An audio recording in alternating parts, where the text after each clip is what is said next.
Starting off inside of the Autodesk Vault web client, we're going to run a search for a particular file, and this is going to be the overall roller coaster design. Looking at the 3D model, we see that we have an issue with track engagement, so we're going to open up Autodesk Design Review, and we're going to message this directly with a 3D markup. So we're going to save this off and save this to a location where we can import this into the Vault. So let's log in as the supervisor who actually found the issue. From within Vault, we're going to create a folder called Markups. We're going to drop this markup directly inside of the Vault to communicate the issue that we have.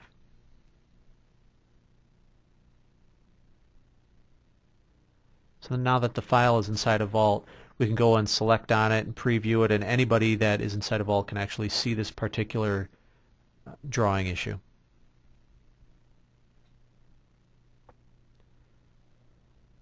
Next, we're going to go and create a change order as SAM supervisor and fill in all of the appropriate fields inside of the change order. Remember, anybody can create a change order, identifying, in this case, the markup or any other supporting documents, filling out the fields. Some of these can be wildcard fields, some of these can be list drop-downs. We want to capture all of the information within one interface. So we're going to go and simply attach that markup file, the 3D markup file, and that's all we really need to do for now, is to show that 3D markup. And now when Mike Manager logs in, he sees that there's an ECO in his work list. And right now it's in the create state. And let's go and examine and interrogate that particular file. So taking a look at the file, we can see the markup. We can see that we have a number of people that we can send this to. So Mike is going to go ahead and move this up into the open state. So with a right click, we're going to actually submit this because this does need to be worked on. So in submitting it to the open state, we're going to actually go and say that we are going to work on it. So let's take a look at the files that are part of this. So first of all, it's the overall assembly. So let's go and create this and add this to the change order.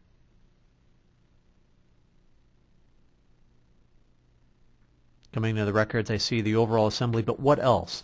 There's other files that need to go along with it. So we're going to take the files that might be the issue, specifically the vehicle assembly, but then what files underneath it. So from the change order, we can actually add other either dependents or parents to this particular design and make sure that everything is captured within this change order for auditing and tracking purposes. So now when we go and take a look at all the other files, we have a nice DWF preview with which we can start to mark up even further than the 3D markup that we had. We're going to create a 2D markup, and this is going to be especially powerful for inside of Inventor, being able to load this in and overlay it on top of the Inventor drawing. The next person in the list, the responsible engineer, is Dave Designer. He's going to actually be doing the CAD work, but in order for him to know about that, we need to submit it. We actually need to submit it to that work state. So Mike's going to take one other step, and we're going to actually go in and create a project. We're going to create a new redesign project, and this is going to collect all of the pertinent data that needs to go with this particular design.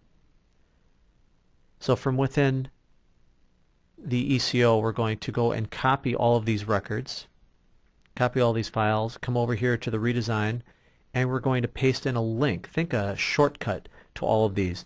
And this is nice because we can have everything here as part of one common project, one place to look, and we don't have to navigate all throughout the Vault. So not only can we paste in the link to the files, but we can paste in the link to the ECO and to any other particular information that we need to add. In this case, the DWF 3D markup. We can also take that, copy those in, copy those, paste as a link inside of this project. What we're about to see is the entire Bogey redesign project is now going to have all the files necessary inside of it in one place for somebody like Dave Designer to go and look. So as Dave logs into Vault, his work list shows that ECO. taking a look at the work that needs to be done. He sees that he is in fact the responsible engineer, and it's in the work state, so it's about time to get to work. So one of the first things he'll do is take a look at the DWF and the work that needs to be done. Dave can see per the markup that we're going to need to go and check out that DWF so we can open it up in Inventor.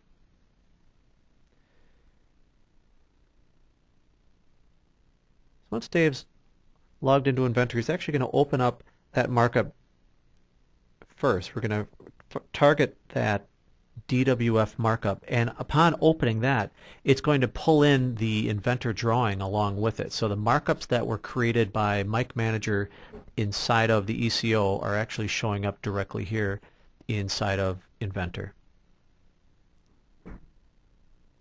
Next, we're going to take that vehicle assembly and go and start making some modifications. But in order to know specifically what to modify, we're going to leverage some visual data management. And this is going to allow us to paint a property. Those files inside a Vault, some of them are under a change order and some of them aren't.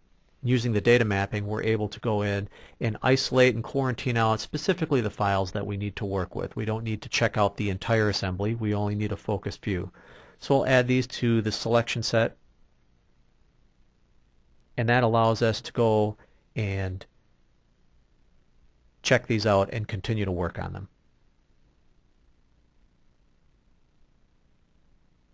So next, let's actually open up that drawing, and we're going to go down and address the specific issue, which was the vehicle engagement.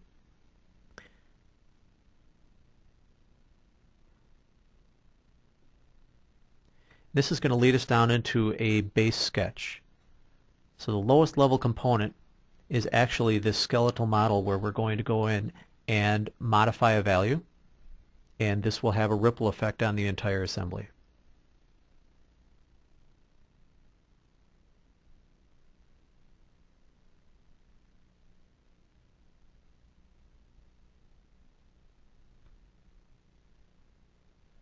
Coming back up the tree, we can see that along the way we've made a change to that skeletal model, and let's go back up the tree, and we're going to save our changes, move all the way back up, and finally we need to do a global update and validate that the vehicle is actually engaged 100% on the track. So when we're done, we'll check in, we'll create a DWF, we'll have the job server take care of this, and the DWF is going to allow, again, the people downstream, like through the web client, to be able to see the changes have been made. Back to the top level drawing, let's go and say that we'll mark this markup done or complete, close the markup, and save everything back inside of the Vault.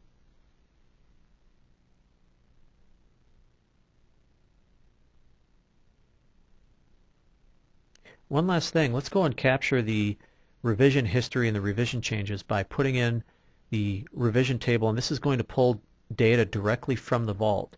So the rev table, the title block, and the Vault are now all going to be in sync when we go and look at the print.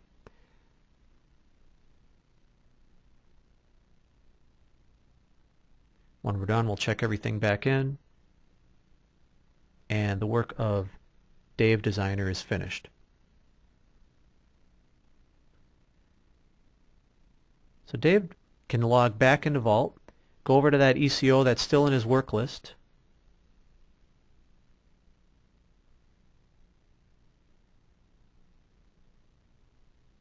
and we'll notice that the project actually has a property on it for percentage complete. So we can go and see that Dave's going to call this 60% complete. So along the way, people can update properties and change and modify properties that are part of the change order, part of the project.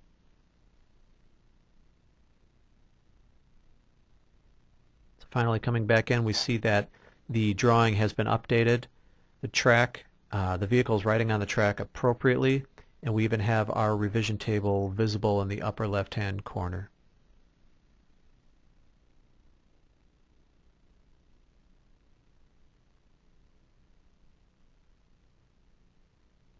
The next step is to submit this for checking.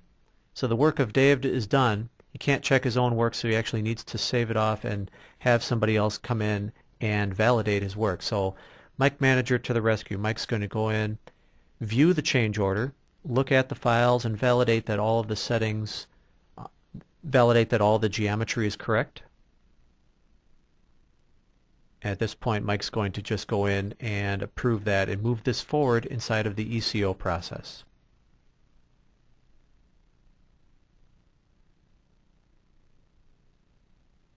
Finally, we're going to go back in, change the life cycle state, and move these files up to a release state and move forward with closing out the change order.